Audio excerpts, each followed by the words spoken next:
Emilio Carrillo es español y nos acompaña en vivo y en directo. Es guía y líder espiritual a nivel mundial a través de sus conferencias, libros y su blog El Cielo en la Tierra. Cuando interactúas con Emilio, aunque sea por una pantalla, notas que algo potente transmite. Algo hay ahí que no se puede tocar, pero te atrae. Hay algo, y es la claridad de cómo construir una nueva humanidad, poniendo hincapié en que para ello suceda es esencial no tener miedo. El miedo es lo contrario a la libertad, y la gran fuerza que tenemos para enfrentarlo es el amor y la conciencia libre. Agradecemos a Emilio la compañía y la sabiduría que hoy nos brinda.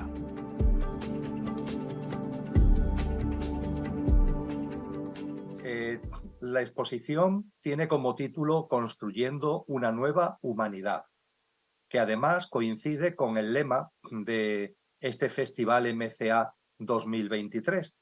Y a ese respecto creo, amigos y amigas, que lo primero, es casi obligado, es que nos formulemos tres preguntas. Si hablamos de construyendo una nueva humanidad, creo que hay tres preguntas que tienen que estar en el arranque de mi intervención. La primera es si es verosímil la idea del surgimiento de una nueva humanidad, porque puede ser que sea algo que nos estemos inventando mentalmente y que no tenga verosimilitud.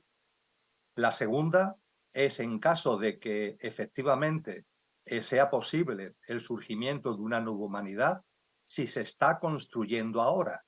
¿Tenemos certeza de que esa construcción de la nueva humanidad se está acometiendo precisamente en el momento presente?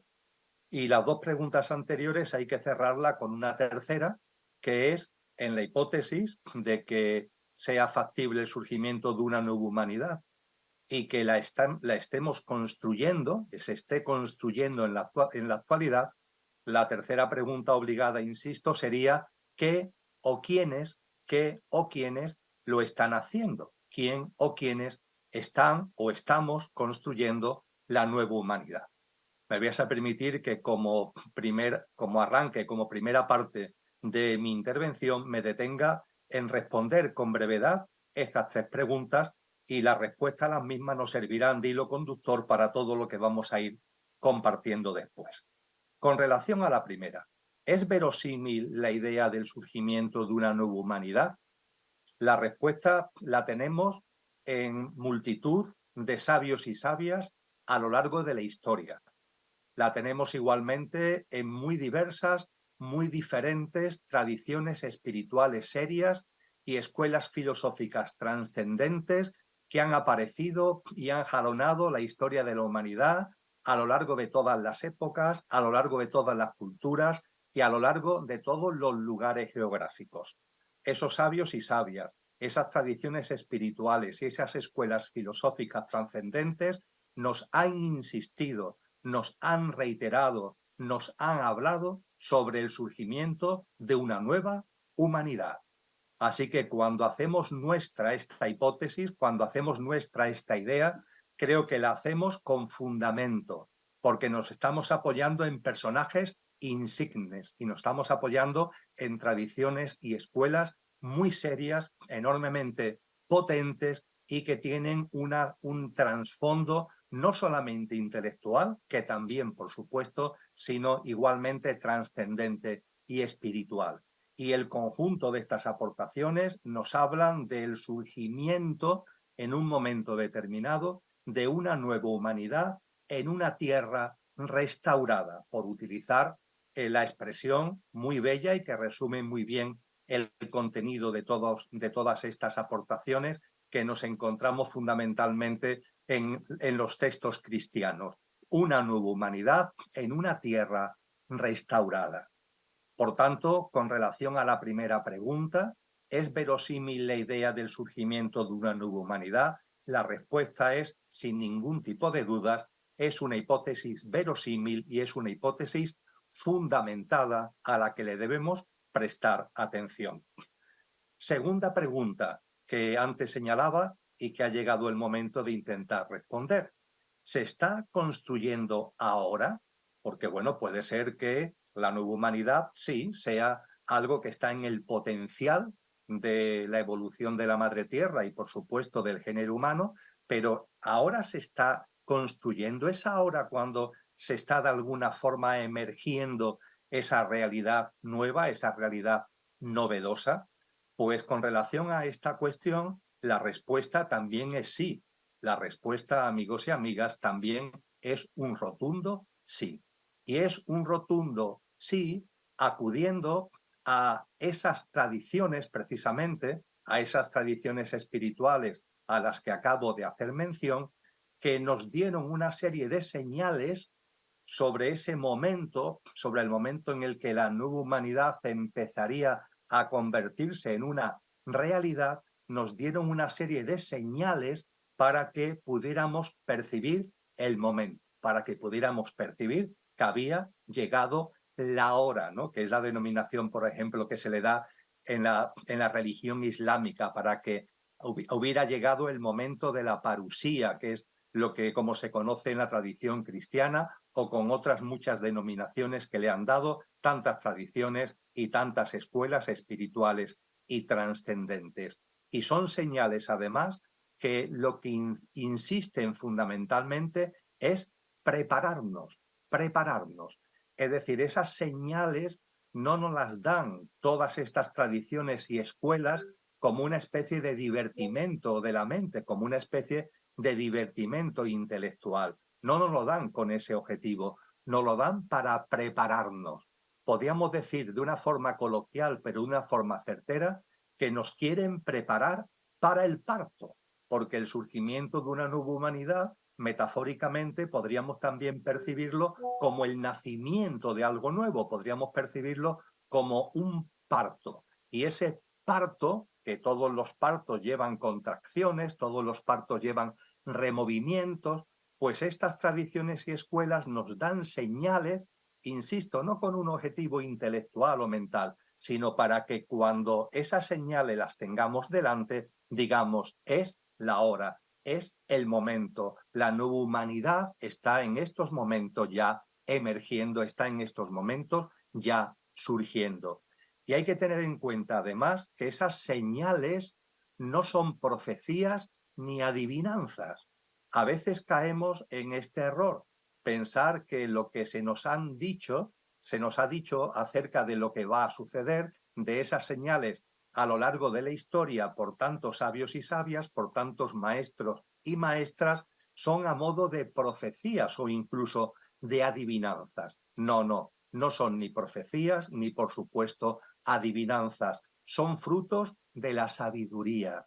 Esas señales son fruto de la sabiduría de cómo evolucionan los ciclos, los menores y los mayores, y la sabiduría de cómo se expande la consciencia humana, la consciencia planetaria, la consciencia solar en lo mayor y en lo menor.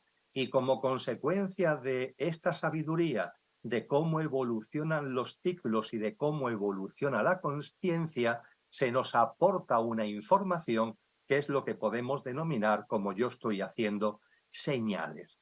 Y desde luego también nos insisten en que nadie sabe ni el día ni la hora en donde esta generación humana, la actual, concluirá y nacerá la nueva humanidad. Cristo Jesús, como gran referente espiritual, lo dijo con toda claridad. Nadie sabe ni el día ni la hora, pero estar atentos a las señales. Esas señales que, repito, no se nos dan a modo de profecías ni de juegos mentales, sino desde una sabiduría profunda de los ciclos y de la conciencia, y que se nos aportan para que estemos preparados y para que cuando las tengamos delante lo vivamos no con miedo, lo vivamos no con incertidumbre, lo vivamos no con desasosiego o zozobra, sino que lo vivamos, hablaremos de ello dentro de unos minutos, con confianza, con esperanza y hasta con alegría. Hablaremos de esto dentro de unos minutos. Pero ahora, todavía en la respuesta a esta segunda pregunta de si esta nueva humanidad se está construyendo ahora, cuando acudimos a esas señales, y escapa de mi exposición hacer un análisis exhaustivo porque son muchísimas las que tenemos a nuestra disposición, pero cuando acudimos a estas señales que nos pueden indicar que efectivamente la nueva humanidad se está construyendo ahora, permitidme que comparta solo tres señales con vosotros y con vosotras, pero creo que son señales que nos van a llevar a reflexionar y señales que nos dan pista muy importante para responder, repito, con un rotundo sí a que la nueva humanidad se está construyendo ahora. La primera señal tiene que ver con el tiempo, tiene que ver con el tiempo. Cuando empecé hace muchos años a estudiar las culturas espirituales y las escuelas trascendentes de toda América Latina, me encontré con la importancia que tiene el tiempo para muchas de estas tradiciones. Se habla mucho en particular de la importancia del tiempo para la tradición maya, y lo tiene sin ningún tipo de dudas, pero también esa importancia se le da en otras tradiciones espirituales y filosóficas de la historia de América Latina. Y me llamó la atención que cuando se le daba tanta importancia al tiempo, se hablaba del tiempo y del no tiempo, el tiempo y del no tiempo. Y al principio esta idea chocó con mi mente. ¿Cómo que tiempo y no tiempo? ¿Qué se está haciendo mención con esto? En un momento determinado me encontré con un texto que me abrió las puertas a lo mismo, a la misma idea, a la misma aportación, pero a muchos miles de kilómetros de distancia, en la Grecia clásica. Y en la Grecia clásica me encontré que efectivamente analizan el tiempo con mucho detalle y hablan también de una especie de tiempo y de no tiempo. Concretamente en la mitología de esa Grecia clásica, al tiempo se le llama cronos, de donde viene cronómetro, etcétera, cronos. Pero se habla de otro tiempo, que ya no es cronos, que es kairos. Y kairos es el tiempo espiritual, no es el tiempo material cronos, es el tiempo espiritual. Y es fácil cuando se estudia darse cuenta de que en lo que la tradición maya, por ejemplo, se habla de tiempo, tiene que ver con el cronos de los griegos clásicos, y que cuando se habla del no tiempo, tiene que ver con el kairos de los griegos clásicos. ¿Y qué significa en última instancia el tiempo o cronos y el no tiempo o kairos? Pues muy sencillo de entender de forma metafórica. Fijaros, estos dos dedos míos son el lecho de un río que va corriendo. Fijaros que hay dos dedos, ¿verdad? El que está abajo y el que está arriba. El que está abajo es más largo que el que está arriba y el río va avanzando. El río por su lecho va avanzando. Imaginaros que en este desplazamiento aquí hay una catarata.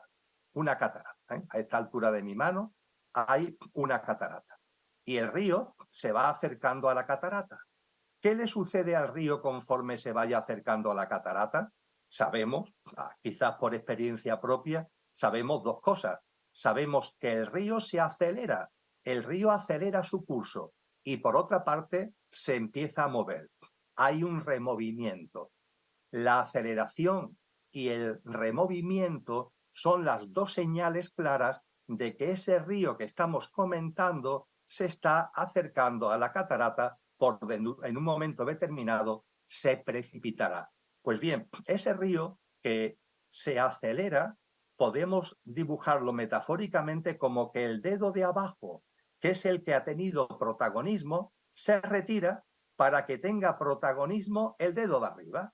Ahora no es el dedo de abajo, es el dedo de arriba el que pasa a tener protagonismo. Pues bien, en esta metáfora, el dedo de abajo es el tiempo maya, es el cronos de los griegos, y el tiempo de arriba es el no tiempo, es kairos.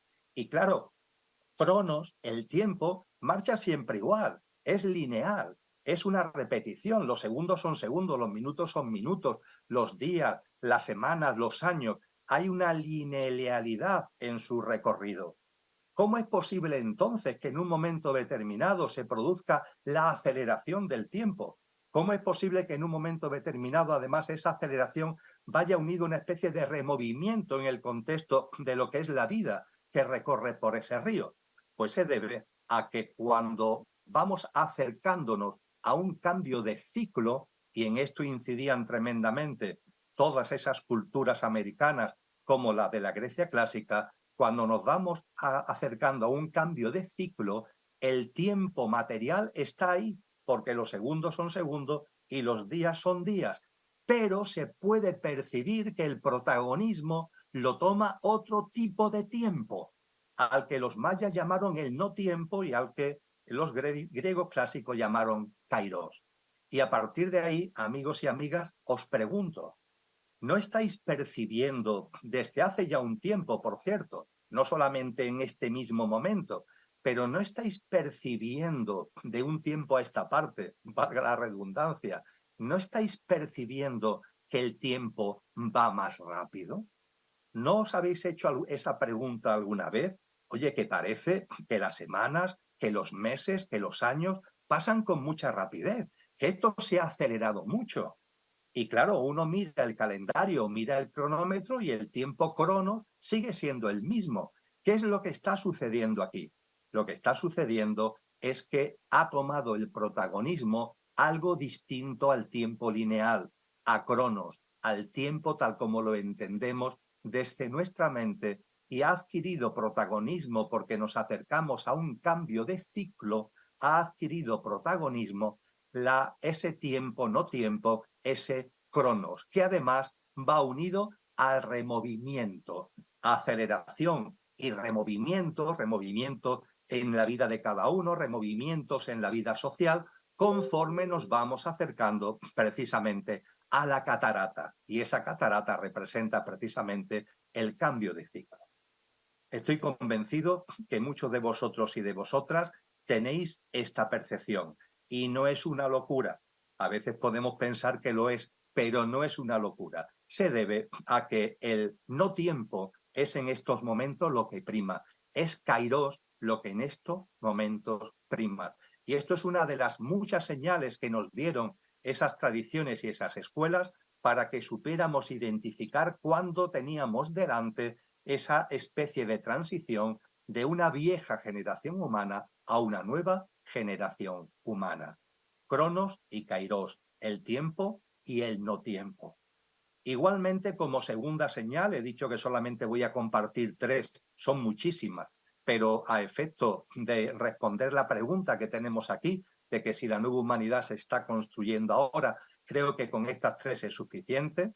La segunda que quiero sacar a colación tiene que ver con lo que la tradición cristiana denomina los tiempos de la desolación y la gran tribulación, porque se nos dicen que esos removimientos a los que acabo de hacer referencia, ese parto, esas contracciones y esos removimientos del parto se irán desarrollando, se irán desplegando en 2 grandes fases. Primero serán los tiempos de la desolación y en segundo lugar vendrán la gran tribulación. Sé que son denominaciones muy estrambóticas, por decirlo de alguna forma, pero tienen un contenido que merece la pena en él. Con relación a lo que el cristianismo denomina los tiempos de la desolación, se definen de una forma muy simple: los males de siempre con más intensidad que nunca. Los males de siempre con más intensidad que nunca. Y nos tenemos que preguntar, ¿estamos viviendo los males de siempre con más intensidad que nunca? Es decir, el hambre, la guerra, las injusticias, etcétera, el daño a la madre tierra y a la naturaleza, etcétera, etcétera. Lo estamos viviendo también ahora, pero con una intensidad mucho mayor a antes. Creo que la respuesta es bastante obvia. Por supuesto que sí. Nunca antes las guerras, por ejemplo, habían tenido unos efectos tan nocivos como vienen teniendo desde el siglo XX para acá. Nunca las guerras, como la Segunda Guerra Mundial, que ya sola supuso más de 60 millones de muertos, eso no tiene parangón en la historia de la humanidad. Igual que no tiene parangón el número de personas que en estos momentos padecen hambruna, padecen una situación de hambre solemne, es decir, que siguiendo la denominación, la definición que hace al respecto Naciones Unidas a través de la FAO, son personas que cuando se levantan por la mañana no saben si van a poder comer durante el día. Y los datos oficiales nos dicen que en estos momentos hay casi 900 millones de personas que viven en esa situación de hambre, en esa situación de hambre solemne, en esa situación de hambruna. Y hay que recordar que 900 millones de personas era la población de toda la humanidad a principios del siglo XIX. Es decir, hoy día padecen hambre tantas personas como componían la humanidad entera al principio del siglo XIX, con todo lo que ello conlleva de dolor y con todo lo que ello conlleva de sufrimiento. Guerra siempre ha habido, pero nunca con la mortandad de ahora. Hambre siempre ha habido, pero nunca afectando en términos de dolor y sufrimiento a tantas personas como ahora. Las injusticias sociales siempre las ha habido, pero nunca como ahora, donde cada 4 segundos una persona muere por desigualdad en el mundo, donde como ahora tendré oportunidad de recordar dentro de un rato, el 1% del 1% de la población mundial posee más patrimonio, riqueza y recursos que el 99,99% restante. Siempre ha habido pobres y ricos, pero los niveles de desigualdad que se han alcanzado nunca antes habían existido en la historia de la humanidad. ¿Y qué decir del daño a la madre tierra? ¿Qué decir del daño a la naturaleza? Siempre la mano humana ha provocado ese daño, pero nunca, obviamente, con la intensidad que lo hace de un tiempo a esta parte, que lo hace en la actualidad.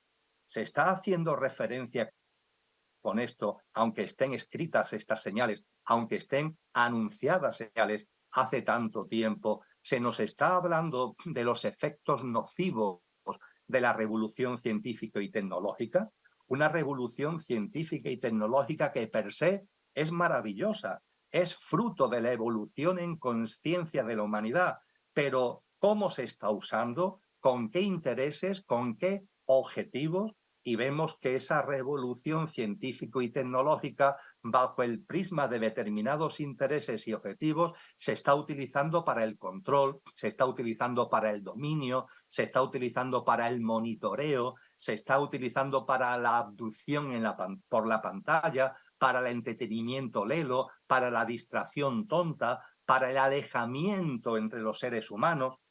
¿Son esos males nuevos que se nos anuncian? ¿Tienen que ver con esto? ¿O tienen que ver con lo que es la evolución científica en genética, que también per se es maravillosa, pero ojo cómo se quiere utilizar y cómo se está utilizando, realizando actuaciones para dividir la humanidad en personas que tengan o no, según su capacidad económica, la capacidad de manipular el feto, de manipular el embrión, para descartar enfermedades, para hacer superbebés, por decirlo de una forma determinada, siempre que se tengan los recursos económicos, siempre que se tengan los recursos adecuados para financiarlo. Se nos está hablando, y hablaremos de ello nuevamente más adelante, el transhumanismo, es decir, el utilizar todos esos adelantos precisamente para segregar más todavía, para dividir más todavía a la humanidad, para que si siempre ha habido divisiones, esas divisiones y también, por ende, las confrontaciones vayan a más. No me quiero extender más, amigos y amigas, pero creo que es bastante evidente que si Cronos y Kairos están actuando, Kairos ha tomado el protagonismo como primera de las 3 señales que compartí con vosotros, creo que también es bastante evidente que esos tiempos de la desolación y la gran tribulación, los males de siempre con más intensidad que nunca y además nuevos males que antes nunca la humanidad había padecido, creo que es bastante evidente que es una señal que se está dando en el momento actual. Y junto con esto, vuelvo a las culturas clásicas americanas para tomar una tercera señal, que es la que también en el lenguaje maya y de otras tradiciones americanas se denominó la sala de los espejos, la sala de los espejos. Se nos anunció que en el momento de transición de una vieja generación humana a una nueva generación humana, se instalaría en la sociedad, se instalaría en la humanidad la denominada sala de los espejos. ¿Y qué es la sala de los espejos? Llegará un momento determinado en el que todo esté a la vista. Eso sí, lógicamente, para el que quiera ver, porque si lo tenemos delante nuestra y preferimos taparnos los ojos, Eso ya es una decisión de cada cual. Pero lo importante es que todo está a la vista. ¿No dais cuenta de que efectivamente todo está a la vista? Todo lo que hay a escala colectiva, las estrategias de los poderosos, sistema socioeconómico mundial y a través del sistema socioeconómico el entramado político e institucional, que es como si nos estuvieran enseñando con claridad todo lo que está detrás. Y ahora estamos viendo lo que está detrás de esa tramoya y cada vez tenemos más información y cada vez nos llega lo que hacen, de lo que dejan de hacer, de cómo se mueven, etcétera, etcétera. Y junto con esa sala de los espejos, con lo que pasa en la sociedad y que queda a la vista, también la sala de los espejos se abre hacia adentro, que nos están permitiendo vernos tal como somos, no tal como nos gustaría ser, sino tal como somos, para que tomemos conciencia de dónde seguimos todavía teniendo carencias concienciales y a partir de ahí seguir avanzando. La sala de los espejos está instalada en el momento presente, en lo colectivo, en lo individual, y es una señal más que nos aportaron esos sabios y esas sabias, y tienen que ver con la preparación para el parto y tienen que ver para que nos demos cuenta como sales de cuándo llega el momento de el surgimiento de la configuración de la nueva humanidad. Por tanto, amigos y amigas, a la primera pregunta de si es verosímil la idea del surgimiento de una nueva humanidad, la respuesta sin duda es sí. Y a la segunda, se está construyendo ahora, creo que también la respuesta tenemos fundamentos sobrados para responderla también con un rotundo sí. Y a partir de ahí nos queda la tercera cuestión. Bien, una nueva humanidad se está construyendo, lo están haciendo. Es decir, lo primero que tenemos que poner de manifiesto es que cada ser humano que en su práctica de vida esté evolucionando en conciencia, cada ser humano que en su práctica de vida esté avanzando hacia ser su mejor versión, cada ser humano que vaya avanzando por ese camino, que es el camino espiritual, que es el camino de la consciencia, podemos denominar los conscientes, personas que tienen un mínimo de consciencia y cuanto más, más lógicamente contribuyen a la construcción de la nueva humanidad. La tradición cristiana y otras tradiciones espirituales los llaman los justos, pero ese término de justos nos puede generar confusión. Prefiero, por tanto, hablar con vosotros de personas que en su práctica de vida, no en sus intenciones, no en sus pensamientos, no en lo que querría o dejarían de querer hacer o no hacer, no, sino en lo que hacen por sus obras, los conoceréis, las personas que por su práctica de vida estén avanzando en ser, como diría Antonio Machado, mejores personas, como decía Antonio Machado, en ser buenas personas, que es en definitiva lo que significa la conciencia, el ponernos al servicio de la vida, la mano tendida, el ir saliendo de tanto bucle extraño y de tantos paradigmas y pautas de vida basadas en el egocentrismo, en el egoísmo, todo lo que sea salir de esa dinámica y empezar a vivir de una manera más consciente, todas las personas que lo hacen, vamos a incluirnos nosotros, todas las personas que lo hacemos, estamos aportando nuestro granito de arena a una evolución de la consciencia colectiva, a una evolución de la consciencia humana, que es uno de los elementos fundamentales en el proceso de construcción de la nueva humanidad. Y junto con los seres humanos hay más agentes activos en la construcción de esa nueva humanidad en una tierra restaurada. Hay que subrayar especialmente el papel que están teniendo todos los reinos de la naturaleza desde su amor y desde su acompañamiento. Todos los reinos de la naturaleza están colaborando, cada uno en su esfera, cada uno a su modo, y lo están haciendo con un enorme amor, porque curiosamente la nueva humanidad que va a surgir en el proceso de transición, la vieja humanidad está originando, como decía antes, mucho daño a estos reinos de la naturaleza. Y sin embargo, estos reinos de la naturaleza, del mineral al animal, pasando por por el vegetal, por supuesto, están colaborando con mucho amor, están poniendo todo de su parte para ser también agentes activos de esta transición de una generación humana vieja a una nueva generación humana. Y por supuesto, amigos y amigas, la Madre Tierra en su conjunto, la totalidad de la Madre Tierra como ser, porque como muchos perfectamente sabéis, la Madre Tierra es un ser vivo y es un ser consciente. Y la nueva humanidad surge en el contexto de una Tierra restaurada, es decir, hay una evolución de la Madre Tierra y en el contexto de la evolución de la Madre Tierra y en consonancia con esa evolución surge y aparece la nueva humanidad. La Madre Tierra juega un papel fundamental y la Madre Tierra, como la consciencia humana avanza en consciencia, la Madre Tierra, la consciencia planetaria avanza en consciencia. Y el avance en consciencia de la Madre Tierra lo podemos percibir en su vibración.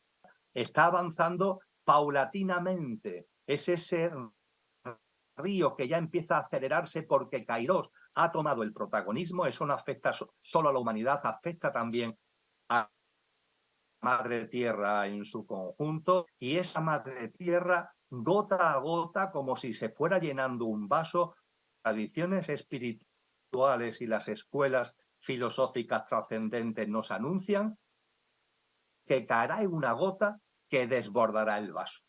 El vaso, la consciencia planetaria, las gotas van cayendo cada vez más rápido, pero se va llenando gota a gota, y habrá un momento determinado en el que habrá una gota que desborde el vaso. Y ese desbordamiento del vaso supondrá el surgimiento de una tierra restaurada, es decir, de una tierra de mayor frecuencia vibracional, de una frecuencia vibracional superior, más alta a la que hemos conocido históricamente. Eso es la Tierra restaurada. Ese aumento de la frecuencia vibracional de la Madre Tierra tiene efectos en la humanidad. El cristianismo dice que con los efectos los viviremos con dos denominaciones, la parusía y el corte. La parusía y el corte. ¿Qué es eso de la parusía? Nos dicen los textos cristianos. A un momento determinado que la humanidad verá una especie de gran luz que recorrerá todo el cielo, recorrerá todo el firmamento, irá de oriente a occidente, una especie de gran relámpago que irá de oriente a occidente. Y también percibiremos que en el firmamento se mueven los astros, se mueve el sol, se mueve la luna, se mueven las estrellas. ¿Esto qué significa? Con los elementos técnicos y tecnológicos que tenemos en la actualidad, nos damos cuenta que esto es una descripción hecha hace muchos cientos de años, es una descripción de lo que conlleva un salto vibracional, como una especie de gran fogonazo, de gran luz como consecuencia del salto vibracional, y momentáneamente, también como consecuencia del salto vibracional, percibiremos como si todo se moviera, ¿no? Como si la esfera celeste se moviera. Realmente la esfera celeste no se estará moviendo, pero el cambio vibracional que se estará viviendo en la Madre Tierra nos hará que percibamos ese movimiento de la bóveda celeste. Esto es la parusía. Puede parecer casi una broma. Es una sabiduría muy profunda y es una sabiduría, amigos y amigas, muy importante, porque lo que se nos dice es lo siguiente: cuando la Madre Tierra sea una tierra restaurada, cuando la Madre Tierra haya elevado su nivel vibracional, no todos los seres humanos podrán seguir viviendo en esa Madre Tierra. Por eso el cristianismo lo llama el corte, y por eso en los textos cristianos, como en el Evangelio de Mateo, capítulo 24, se nos dice que dos mujeres estarán en la azotea, una seguirá estando y otra dejará de estar. O dos hombres estarán en el campo, uno seguirá estando y otro dejará de estar. ¿Qué significa esto de seguir estando o dejará de estar? Lo que estamos compartiendo, que ante esa elevación de la frecuencia vibracional, en la tierra restaurada estarán aquellos que por su propio proceso consciencial, la frecuencia en sintonía, ¿no? Si hay sintonía, se participará en la nueva tierra.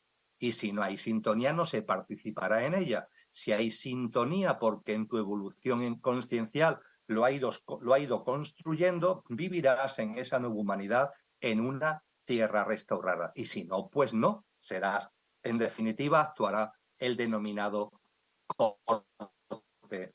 Y en ese sentido, amigas, lo que se nos está diciendo puede ser hoy mucho mejor entendido y comprendido gracias precisamente a los avances tecnológicos, y en particular os aconsejo que acudáis a un texto que también es una película, hay muchos, pero aquí es especialmente gráfico, que tiene que ver con las 9 revelaciones. Ya sabemos que ahora han aumentado el número de revelaciones, pero hay una película en particular que la tenéis a vuestra disposición en las redes sociales de forma libre, que tiene también como título Las 9 revelaciones. En la película, mucho la habéis visto seguro, os recuerdo, y a los que no la habéis visto no pasa nada, no voy a estropear la película, pero hay un chico y una chica que van haciendo avances en consciencia. Ella va por delante, ella va muy por delante del chico y le va abriendo caminos al chico. Y finalmente los dos van actuando en consciencia, van siendo esas personas que quieren ser mejores personas, esas personas que quieren ser su mejor versión, que se ponen al servicio de los demás y de la vida, etcétera, etcétera, y como consecuencia de eso son hostigados, como consecuencia de eso son perseguidos, y de hecho son perseguidos para matarlo por una especie de comando del ejército a través de la selva. Y bueno, cuando van el chico y la chica por la selva, más o menos pueden camuflarse, pero avanzando hay un momento en el que la selva termina y lo que se encuentran el chico y la chica por delante es un páramo, sin vegetación ninguna. ¿Qué hacemos? Porque si nos metemos en ese páramo, los soldados nos van a ver y por tanto nos pueden matar. Pero si nos quedamos aquí, vienen detrás y también nos van a coger y también nos pueden matar. Con lo que la decisión que toman el chico y la chica es entrar en ese páramo sin vegetación y empezar a correr.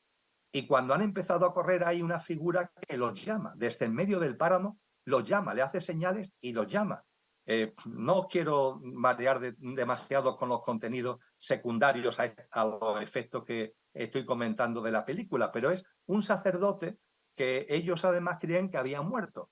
Y ese sacerdote que ellos pensaban que había muerto está en medio del páramo diciéndole que vengan hacia él. Total, que ellos van corriendo hacia el sacerdote y claro, lo primero es decirle que nos están persiguiendo, que nos quieren matar, que también posiblemente os quieran matar a vosotros.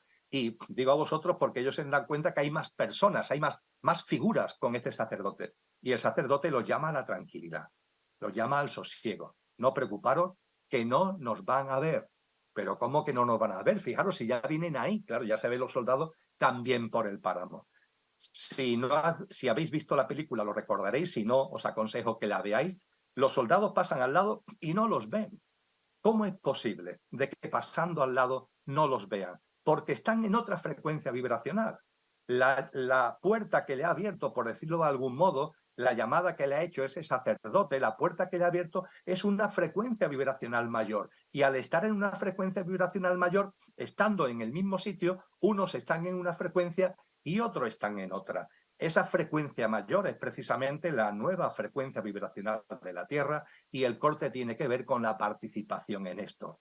Y, por tanto, amigos y amigas, en esto consiste, será el momento culminante de la configuración de la Tierra restaurada y de la nueva humanidad en la Tierra restaurada, y esto contesta a la pregunta de qué o quiénes lo están o lo estamos haciendo. Pues lo estamos haciendo todos los seres humanos que en nuestra modestia queremos avanzar en consciencia, lo están haciendo con su amor y con su acompañamiento todos los reinos de la naturaleza y lo está haciendo la Madre Tierra, que está evolucionando en consciencia en un proceso que sin ningún tipo de duda, aunque no entraré en ello, seguro que también tiene que ver con un proceso de evolución también del Padre Sol, en un proceso de evolución de otros ciclos mayores que todavía a la mentalidad humana se le escapa de forma mayoritaria.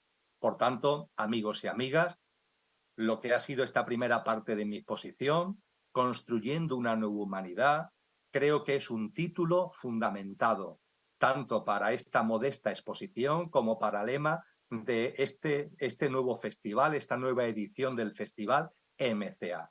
Efectivamente, es totalmente verosímil la idea del surgimiento de una nueva humanidad y sabios y sabias, tradiciones espirituales, escuelas filosóficas, de todos los lugares geográficos, de todas las culturas, de todas las épocas, nos han insistido al respecto.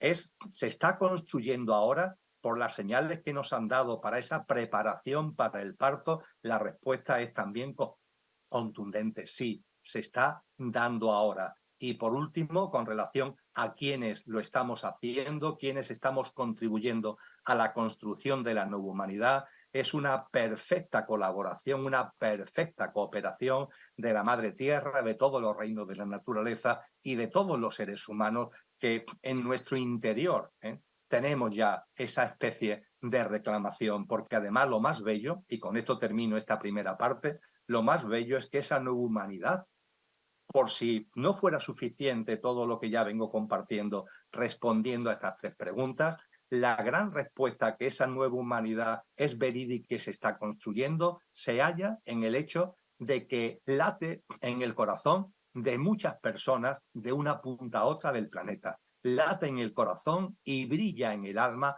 de muchísimas personas. Y acudo, por tanto, y apelo, por tanto, a vuestro propio sentir, sentir de corazón y sentir álmico. Aquí está, aquí está. Hay algo en nuestro interior que lo anhela, hay algo en nuestro interior que lo espera. Es como si lleváramos mucho tiempo esperando que llegara este momento. Y es que efectivamente llevamos mucho tiempo, nuestra alma lleva muchas encarnaciones esperando y preparando a su vez y ayudando a preparar este momento. Y cuando escuchamos hablar de esa nueva humanidad en una tierra restaurada, hay algo en nuestro interior que encaja, que hace clic y que resuena fuertemente en el corazón y en el alma. Llegados aquí, permitidme que pase a la segunda parte de mi exposición. He explicado los contenidos fundamentales y la coherencia del título de esta exposición y del Festival MCA. Hay que hacer una contundente llamada a la confianza y a la trascendencia, amigos y amigas. ¿Cómo contribuir lo más posible a la construcción de esa nueva humanidad? ¿Cómo ser agentes activos en la construcción de esa nueva humanidad? ¿Cómo participar, de hecho, en ella? Las dos grandes claves, a mi modesto entender, son, insisto, la confianza y la trascendencia. Empecemos por la confianza y después hablemos de la trascendencia.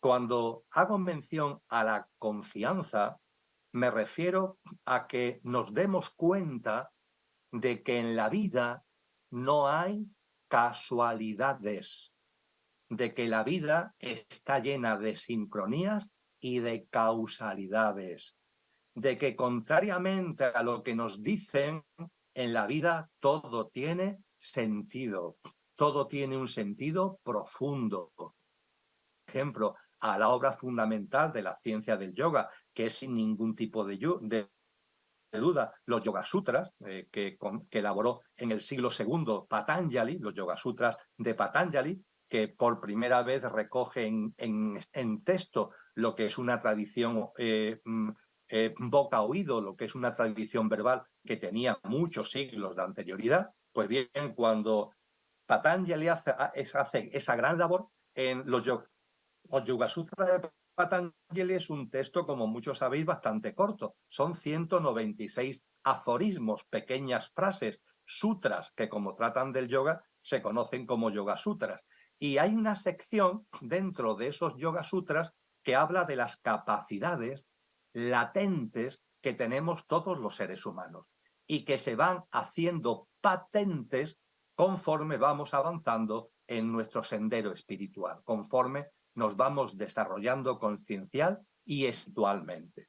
Concretamente, en la ciencia del yoga, en los Yoga Sutras de Patanjali, a estas capacidades latentes que tenemos todos los seres humanos se le llaman siddhis. Los siddhis, las capacidades latentes, se van haciendo patentes conforme vamos avanzando en el sendero de la consciencia y espiritual. Y en los Yoga Sutras de Patanjali encontraréis 25 siddhis, 25 capacidades. Al principio, en lo primero que encontráis, porque es la primera capacidad que se hace patente conforme vamos avanzando, empezamos a avanzar en el camino de la consciencia, es precisamente la confianza en la vida.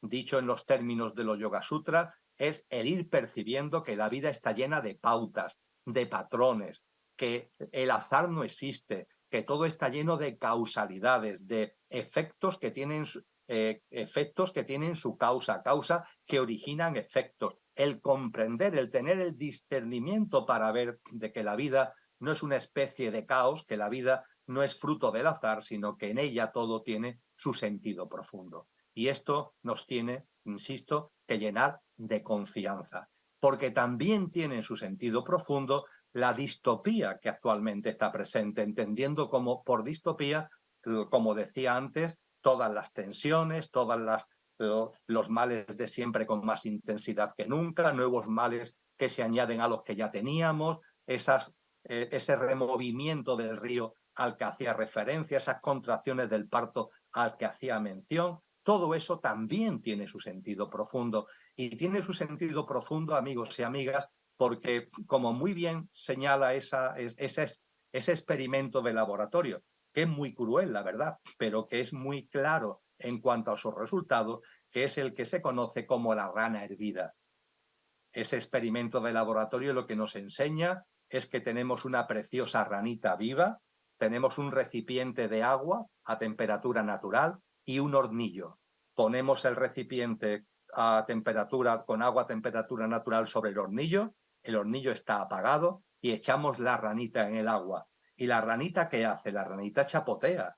La ranita está contenta chapoteando en el agua. A partir de ahí encendemos el hornillo, pero lo vamos calentando muy poco a poco, para que la ranita no se dé cuenta. Y efectivamente, como se va calentando poco a poco, la ranita no se da cuenta. Hay un momento determinado que lentamente el agua va cogiendo una temperatura más calentita, pero que para la ranita le resulta agradable. Finalmente la ranita termina entrando en sopor, la ranita se duerme y como el hornillo sigue calentándose poco a poco, el final de esta fase del experimento es que la rana muere hervida. Pero el experimento sigue y se repite. Seguimos con otra ranita, seguimos con otro recipiente con agua y con el hornillo. ¿Y aquí qué es lo que hacemos? Pues lo que hacemos es que el hornillo, echamos la ranita en el agua, la ranita al principio empieza a chapotear y está cómoda, pero aquí no le damos al hornillo para que se vaya calentando lentamente, no, le damos calentones muy bruscos, calentones muy fuertes. ¿Qué es lo que sucede? Que la rana se da cuenta. ¿Y qué hace la rana? No se queda ahí, no se queda dormida. La rana brinca, la rana salta. Pues bien, muchos de los acontecimientos distópicos que estamos viviendo, de estas contracciones del parto, de estos removimientos, tienen este sentido profundo. Es para que saltemos en la tibieza, distraídos, entretenidos, es para que saltemos.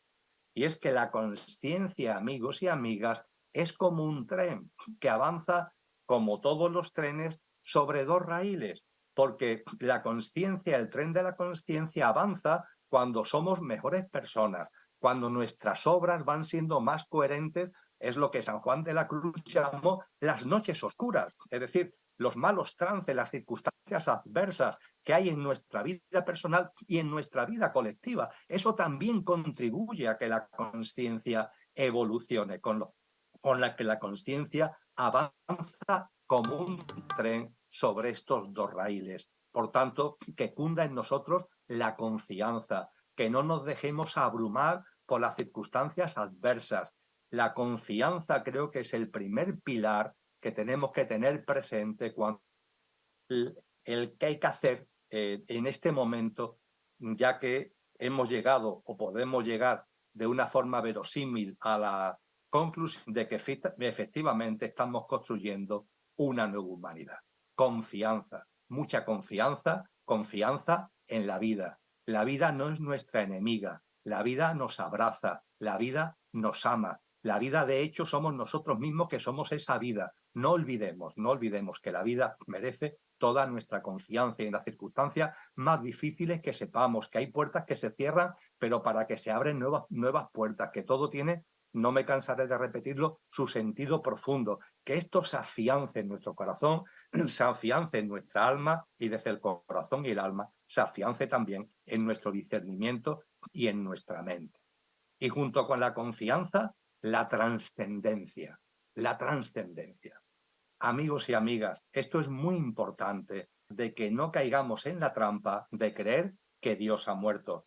Y os decía que esa expresión Dios ha muerto se la debemos a Friedrich Nietzsche en la transición del siglo XIX al siglo XX, porque él se dio cuenta que avanzábamos hacia una sociedad que ya ha llegado en la que Dios se proclamaría la muerte de Dios.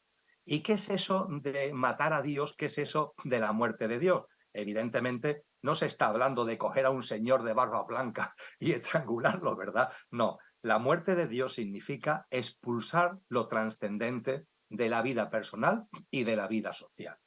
Expulsar lo trascendente de lo colectivo y de lo individual. Que la humanidad abandone una perspectiva de la trascendencia, se enfrasque en lo material y en la apariencia, que olvide o que ignore que hay una esencia más allá de la apariencia, que hay una vida más allá de la vida material, que nosotros mismos, cada uno de nosotros, tenemos una parte perecedera, pero también imperecedera, que por eso precisamente constituye nuestro verdadero ser. Que se olvide todo eso para que nos aferremos a lo puramente material con todo lo que ello conlleva de economicismo, de egoísmo, de egocentrismo, etcétera, etcétera. Esto es la muerte de Dios. Y dentro de la distopía en la que vivimos hay un influjo social desde multitud de frentes, desde el punto de vista de los medios de comunicación, del entramado político institucional, incluso del denominado sistema educativo, que lo que nos llevan precisamente es a creer que Dios ha muerto, es decir, a expulsar lo trascendente de nuestra vida. No caigamos en esa trampa, no caigamos en ese tremendo error. No caigamos en la trampa de considerarnos infrahumanos. Daros cuenta que con el transhumanismo, donde toda la atención se pone a cómo podemos vivir más, cómo es posible que vivamos más años, y enfrascado permanentemente en esa dinámica, que yo no digo que no esté bien vivir más años, por favor, pero ojo, ojo, tampoco para obsesionarse, porque tenemos que recordar que realmente ya somos inmortales. Entonces sí, bueno, yo puedo querer vivir más años como Emilio, no lo niego, pero también sé perfectamente que independientemente de los años que viva como Emilio, lo que yo soy, como el ser verdadero que está en la personalidad de Emilio, lo que yo soy, va a seguir viviendo más allá de Emilio, con lo que todo se relativiza, ¿verdad? Todo se ve con una perspectiva muy distinta, que es la perspectiva de la trascendencia.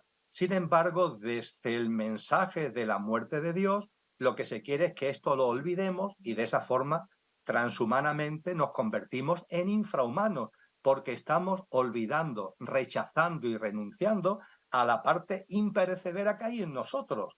Nos agarramos a lo perecedero, olvidamos lo imperecedero y de esa forma el ser humano deja de ser realmente un ser humano con su parte perecedera e imperecedera y se convierte a sí mismo, se transmuta desde el punto de vista de su consciencia, en este caso de su inconsciencia, en un ser infrahumano. No caigamos, amigos y amigas, lo digo de corazón, sin intentar convencer a nadie de nada, por favor, yo comparto de corazón, lo que os parezca oportuno lo recogéis, lo que no lo tiráis a la papelera de reciclaje, pero desde esa honestidad que intento transmitir con la coherencia en mi vida cotidiana, comparto con vosotros de que no caigamos en la trampa de los que dicen que quieren cambiar las cosas y sin embargo solamente ofrecen más de lo mismo. Y en el ámbito del supermercado espiritual, en el ámbito de todo lo que es la New Age, hay mucho de esto. Hay muchas voces que teóricamente reclaman una cosa, reclaman cambio, reclaman por aquí, reclaman por allá, pero cuando se analiza un poco el contenido, nos damos cuenta que lo que nos están aportando es más de lo mismo. Materialismo, economicismo, egoísmo, egocentrismo. antropocentrismo, especismo, alejamiento de la naturaleza, nos están llamando precisamente a lo mismo. Y es que de hecho, cuando hablamos de la élite, que profundizaré un poquito dentro de unos minutos, es decir, de aquellos que mueven los hilos del sistema socioeconómico y a través del sistema socioeconómico manejan el entramado político institucional a escala mundial y el complejo político militar, esos que mueven los hilos los podemos denominar la élite. Pues bien, esa élite tiene la capacidad de llevarse detrás suya no solamente a una tipología de personas, sino a varias. Para que lo entendáis mejor, me gusta hablar de ese famoso cuento de Jan Christian Andersen, que es el flautista de Hamelin. Pues bien, si vemos lo que está ocurriendo, vemos que el flautista de Hamelin de la élite toca una melodía muy curiosa que tiene la capacidad, por un lado, de llevar detrás del flautista a multitud de personas que no quieren ver. La sala de los espejos está aquí, pero hay personas que prefieren no ver y prefieren mantenerse en la inconsciencia. Y ahí están, detrás del flautista de Hamelin. En esa fila andan también los tibios, es decir, las personas que a lo mejor empiezan a ver algo, pero se asustan, no quieren ver, prefieren seguir en su hábitat de confort, en lo que muchos psicólogos con razón llaman su hábitat de mentira existencial, prefieren quedarse ahí.